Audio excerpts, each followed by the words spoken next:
2015 തദ്ദേശ സ്വയംഭരണ തിരഞ്ഞെടുപ്പിൽ ആലപ്പുഴ ജില്ല 77% വോട്ടിംഗാണ് രേഖപ്പെടുത്തിയിരിക്കുന്നത്. 2010 ഇത് 80.22%. പോളിംഗ് ദിനമായി വ്യാഴാഴ്ച രാവിലെയുണ്ടായ മഴ ചെറിയ തോതിൽ ജനത്തെ വലച്ചു. ഇത് പോളിംഗിനെ സാരമായി ബാധിച്ചു.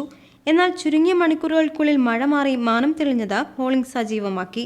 രാവിലെ കുട്ടനാടൻ കാർഷിക മേഖലയിലും ജില്ലയുടെ തീരദേശ മേഖലയിലും നല്ല രീതിയിലുള്ള വോട്ടിംഗ് നടന്നു. തെരഞ്ഞെടുപ്പ് കണക്കാക്കിയുള്ള കനത്ത സുരക്ഷയിൽ അനിഷ്ട സംഭവങ്ങളോ അക്രമങ്ങളോ ഒന്നും തന്നെ ഉണ്ടായിട്ടില്ല. ചിലയിടങ്ങളിൽ യന്ത്ര തകരാർ ഉണ്ടായെങ്കിലും സെക്കൻഡുകൾക്കുള്ളിൽ അവ പരിഹരിച്ച് വോട്ട് ചെയ്യാനുള്ള സജ്ജീകരണം ഒരുക്കി നൽകി. രാഷ്ട്രീയ പാർട്ടിയിലെ പ്രമുഖ നേതാക്കൾ അവരവർക്ക് ലഭിച്ച പോളിംഗ് സ്റ്റേഷനിലെത്തി വോട്ട് രേഖപ്പെടുത്തി. പ്രതിപക്ഷ നേതാവ് വി എസ് അച്യുതാനന്ദൻ പുന്നപ്ര വടക്ക് പഞ്ചായത്തിലെ EMS കമ്മ്യൂണിറ്റി ഹാളിൽ വോട്ട് ചെയ്തു. ആഭ്യന്തരമന്ത്രി രമേശ് ചെന്നിത്തല തൃപ്പരുന്തുറ ഗവൺമെന്റ് UPSലാണ് വോട്ട് രേഖപ്പെടുത്തിയത്.